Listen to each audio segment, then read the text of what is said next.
In this video, I'll show you how to make a very simple 95 D-shaped wedding band using mostly hand tools. I will be using D cross-section sterling silver wire, which I purchased from the metal merchant. It's about 1.6 millimeters by 2.6 millimeters. So take your mandrel and then find the size at which your band needs to be. So I'm going to make a size M, which you can potentially just see there, but I'm going to do it just half a notch above the M, so between the L and the M. I'm going to hold it with my thumb and then just bend it around, just using my hand strength.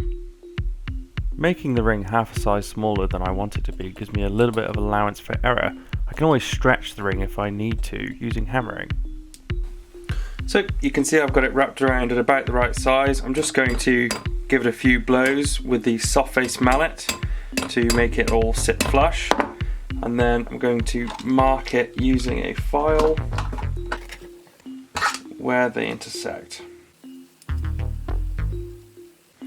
Okay, I'm just going to cut them using my tin snips just where they intersect on that line.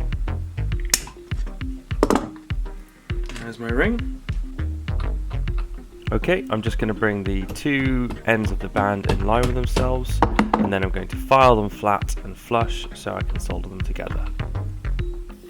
I'm clamping the cut in the ring as close to the jaws as possible, and I'm holding the file perpendicular to these so they will meet flush. I'm just going to use some 120 grit sandpaper here to take off any burrs left from filing so they all fit together nice and flush. At this point we'll stamp it using 95 stamp. Make sure to use a small hammer and a hard surface.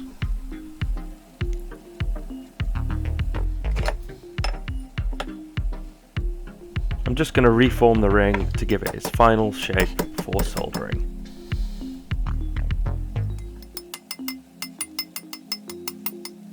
Okay, to solder this boy up, I'm going to be using hard solder. We're going to make sure the solder joint is clean, that it sits flush, and it's fluxed, and the solder will hopefully flow if the joint is hot enough. I'm taking care to get the bristles of the brush in between the joint, so there's flux for the solder to flow. Heating the piece evenly with my torch. Once I'm confident that the piece has got enough heat in it, I bring the flame to the joint and I drop the solder on, taking care to not put the heat directly on the solder, trying to keep it on the other side of the joint from the solder. I'm trying to melt the solder with the heat of the piece rather than the heat of the torch.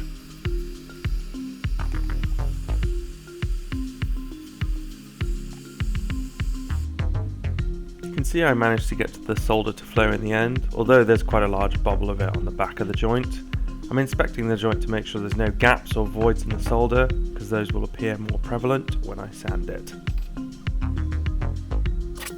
Using an ovate cross-section file, I take down the bobble of solder at the back of the joint. Quick size check, and you can see that it's about half a size smaller than it should be. That's okay, we can hammer it smaller. Bigger, smaller.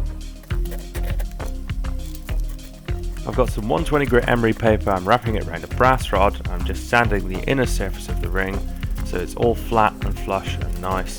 This should help bring it down half a size, but if not, I'll give it a hammer.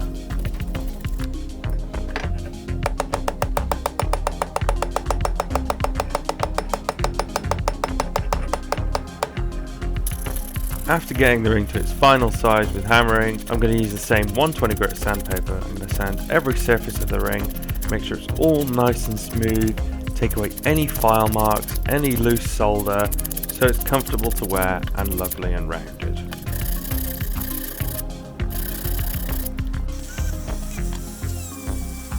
Okay, I'm going to be using my medium polishing paste and a felt wheel on my Dremel to remove all of the sanding marks to give it a base buff.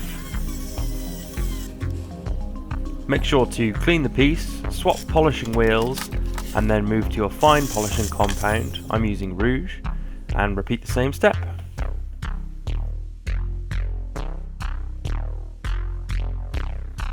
And there it is, your very own 925 silver band.